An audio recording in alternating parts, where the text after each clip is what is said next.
Evans Orchard was established in 1994 as an alternative to tobacco. The farm has grown to become a major agritourism destination, with schools and tourists from all over coming to visit the farm.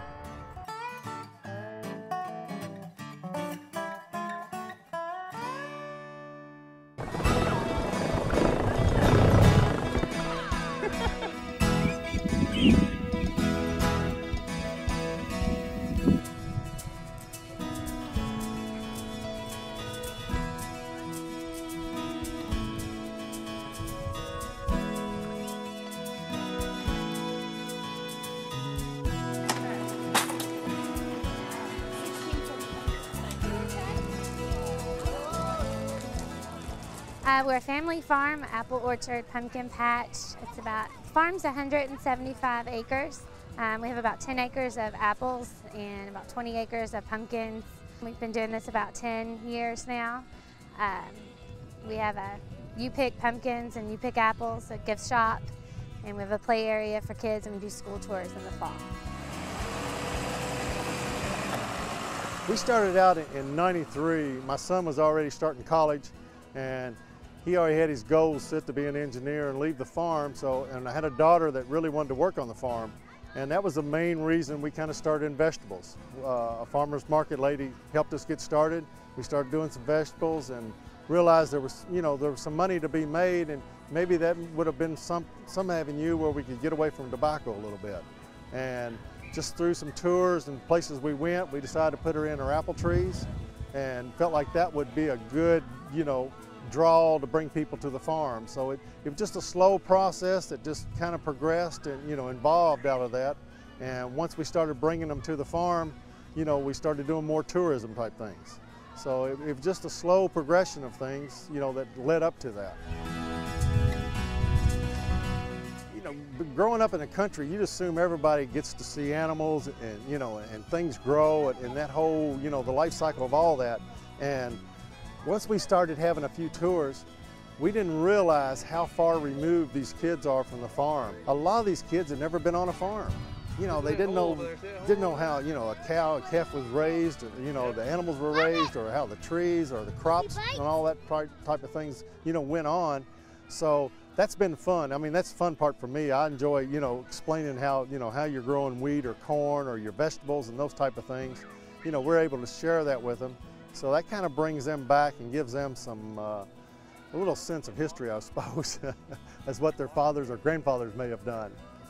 All right, class, this is where we work all of our apples. Miss Carol told you how we picked them and how they grew and how we pick them out in the field.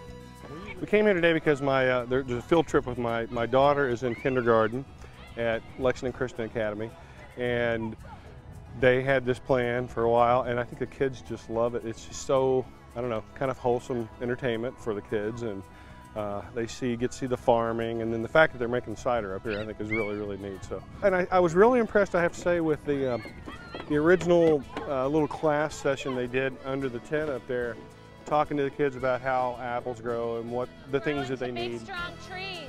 Does anybody know what we have to give those seeds? What do we have to give them? Water. What else do they need? Sun. What else do they need? We started out just doing our own cider. We got an ag development grant, matching grant from the state, and we're able to put in a nice cider operation. Right now we're doing cider for 8 different orchards, and it's kind of a co-op type deal. They bring their apples in, I buy their apples, I process cider, and then I sell them cider back. And it's a great fit. It allows me to have a good supply of cider apples, a good mixture of apples, different varieties, because we kind of feel like that's what really helps give it a good taste, is having, having multiple varieties in there to mix with it.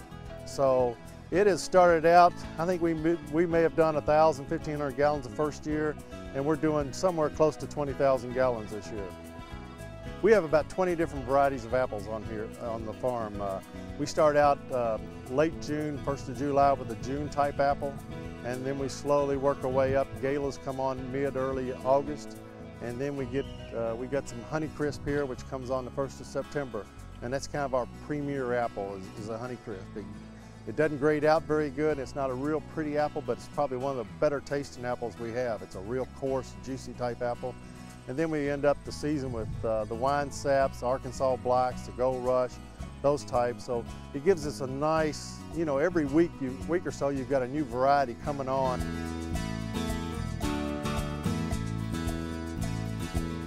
We have pony rides and petting zoos on the weekends. We even have camel rides on the weekends. Then we've got the play area. We have a slide and a corn maze. We have a hay castle. And then we also have the gift shop. And then we have always something cooking in the kitchen with apple dumplings, fried apple pies, and cheeseburgers and grilled chicken. And then we've got apple cider and fudge, always cooking something different.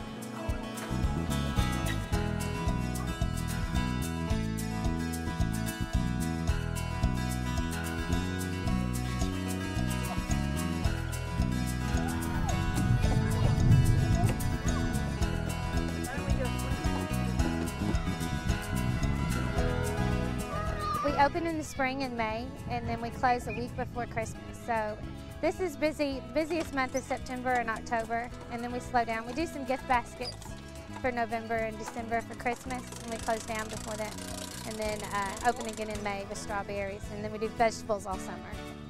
I think we do about 6,000 school trips a year for sure, and then we have thousands of families on the weekends. We get people from all over the state that come here, and I even have people out of state that come to our farm. I had some people from Texas come last weekend that were coming through as a return trip from last year, actually, so they come from all over.